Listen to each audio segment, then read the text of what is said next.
Hello, and welcome to today's video on listening critically. So you may be thinking, why would I need to learn how to listen critically? And that's a great question.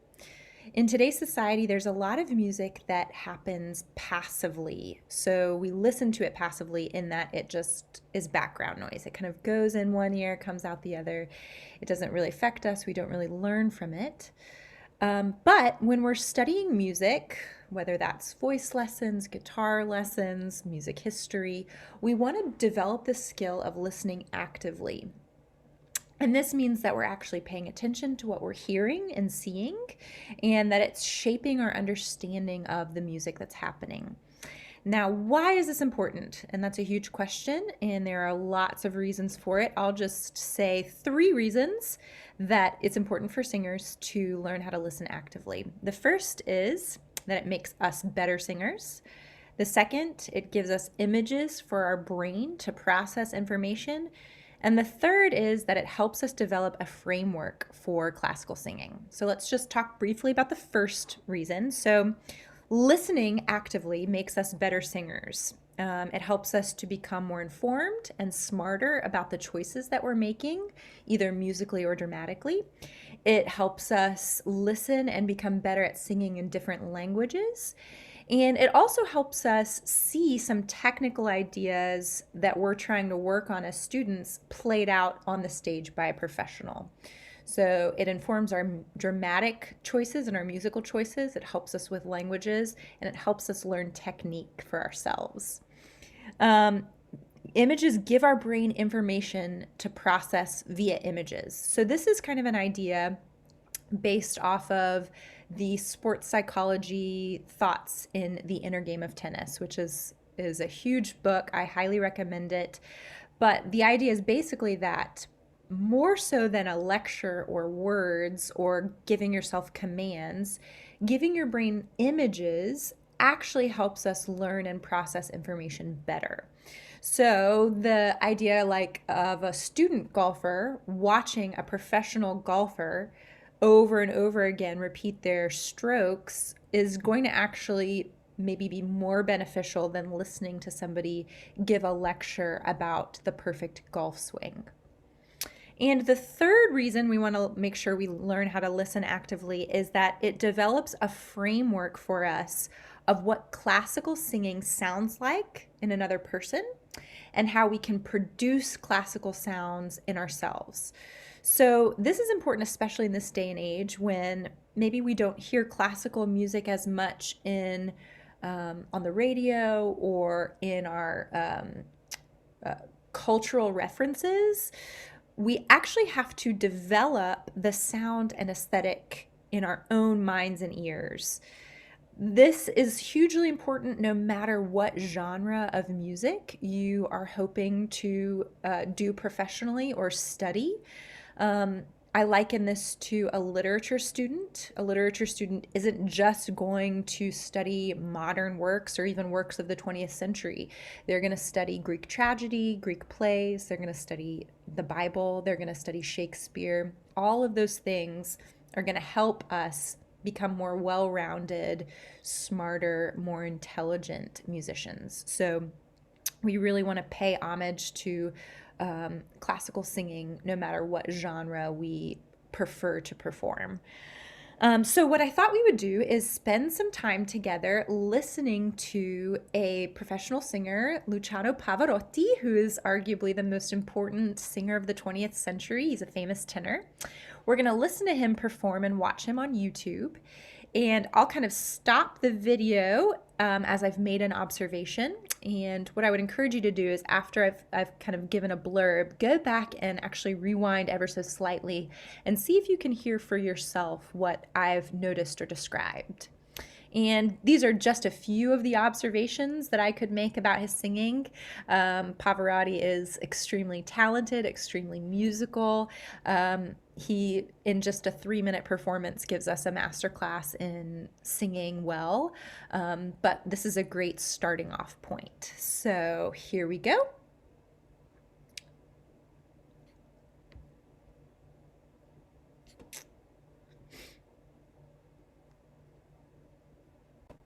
Let me make this full screen.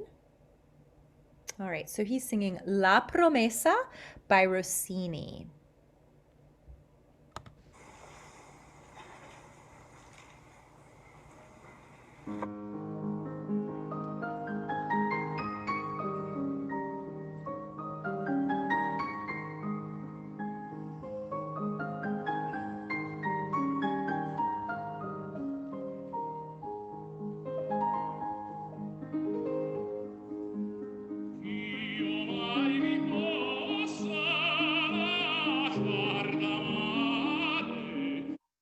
So right off the bat, I just want to make an observation. Stylistically, he is really singing a stunning legato line. There are no breaks in the sound. There are no clicks in the throat. The consonants are just kind of decorating the vowels. He's really moving vowel to vowel. This is took, I'm sure, years and years and years of practice, years and years and years of listening. This is a really hard thing to accomplish, and he's kind of showing us how the master does it. I also want to notice how forward his ah vowels are. They're stunningly Italianate. So, of course, he's a native Italian speaker. So it's much easier for him than us who maybe tend to sing with more of the back vowels as English speakers. But all of his diction is really clear and understandable. You can kind of differentiate between all of his vowels. His consonants are really clear and crisp. So he's giving us a master class in the Italian language and in singing legato lines already. So that's huge.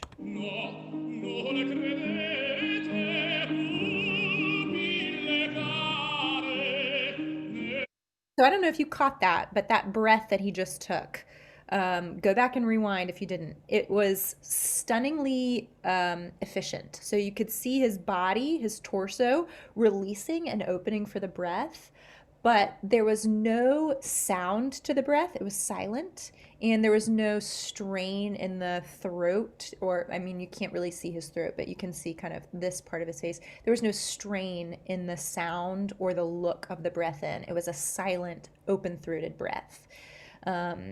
So you can tell it released his torso, and you can tell it was free and open in the throat, which is huge. The other thing I wanted to point out is this beautiful embouchure right here. So it's almost as if the corners of his mouth are coming in slightly, right? So he's got this round Italianate vowel, which is beautiful. So I wanted to point that out as well. Let's keep going.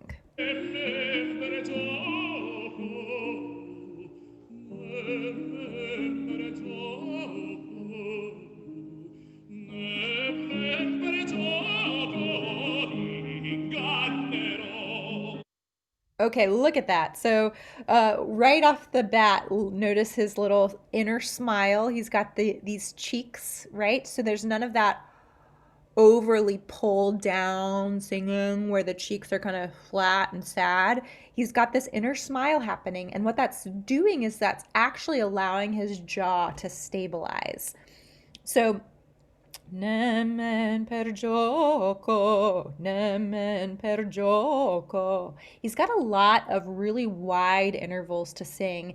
And through all of that, his jaw is staying relatively stable. And that's in large part because he's just allowing the jaw, the back jaw, to kind of hang from the shelf of that inner smile. So they're working in tandem to create a released jaw and that that inner smile that you see in his cheeks.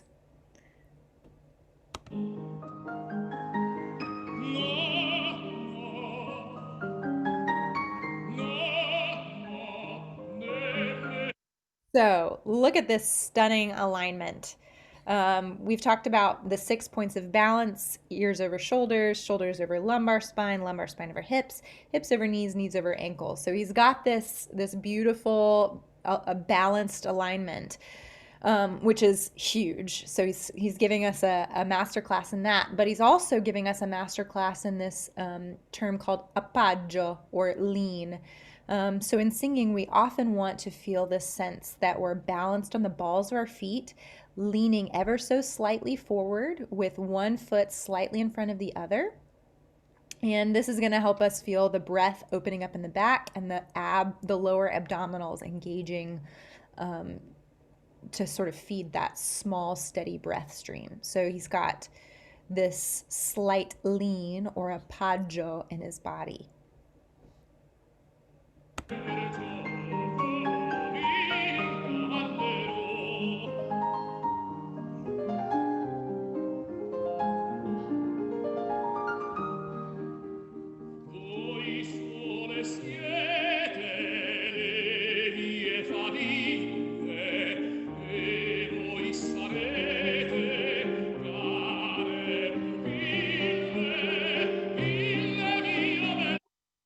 So that high note, right? He didn't reach up with his neck. He didn't pull his face down to create it. He used the space inside, but the rest of him looks relatively easeful and open. There was no sort of visible or aural strain to the sound. Excellent. Very, very helpful for us novices trying to learn how to sing.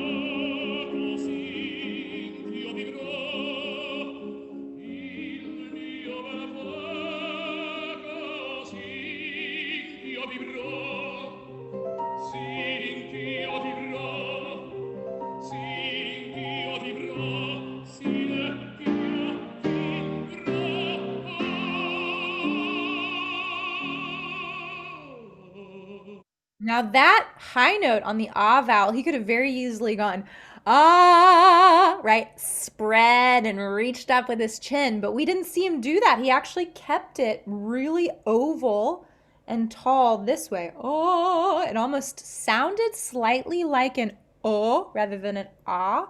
But what that's doing is it's actually protecting the throat. It's keeping the throat free from strain by creating the space up here instead. So that was a really fabulous, strain-free, reach-free top note. And we'll get to see him do that again at the end.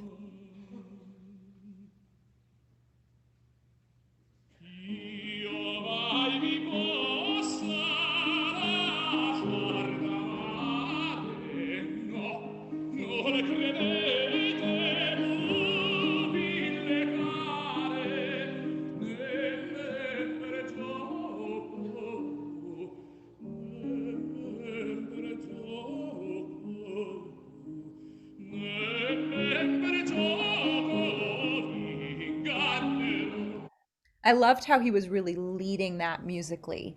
So you can see this is James Levine, who is a legendary conductor and pianist, but you can see they're communicating with one another, right? But Pavarotti is leading this song, so he's leading the pianist. That's our job as singers and collaborators, is to really lead well in collaboration with our pianist friends.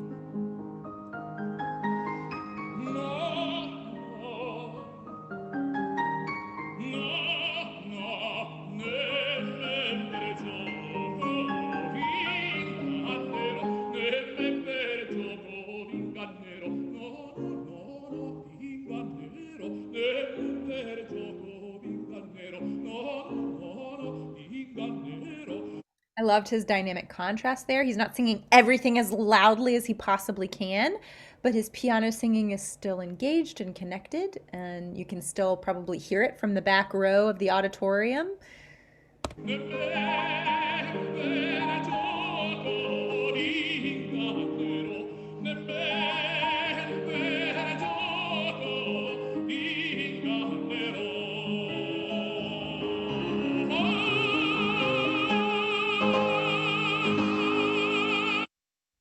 So really look at this oval shape on top, right? He's not singing his ah, his final ah. Actually, I think that's an O, but he's not singing it spread or out the mouth. He's singing it in the resonance with that sort of taller, more elegant oval shape.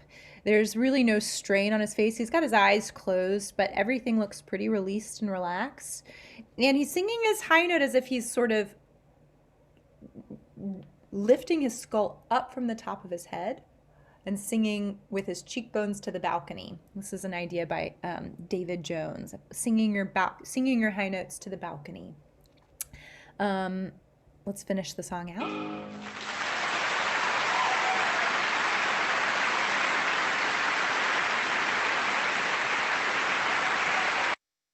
So that is our master at work. I hope that today was informative and helpful for you, and I hope that you can take some of these ideas and implement them in your own listening and viewing time. YouTube is an amazing treasure trove resource for young singers, so I would encourage you to take advantage of that. In the meantime, happy listening and happy singing.